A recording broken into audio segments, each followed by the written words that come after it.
উপজেলা পরিষদ নির্বাচনের প্রথম ধাপে রংপুর বিভাগের ১৯ উপজেলার নবনির্বাচিতদের শপথ হয়েছে।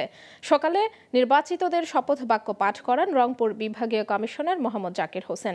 এ সময় জেলায় ১৯ জন চেয়ারম্যান, ১৯ জন ভাইস চেয়ারম্যান সহ ১৯ জন মহিলা ভাইস চেয়ারম্যান শপথ বাক্য পাঠ করেন। গত ৮ মে ষষ্ঠ উপজেলা পরিষদ নির্বাচনের প্রথম ধাপে রংপুর বিভাগের ১৯টি উপজেলায় নির্বাচন হয়েছে।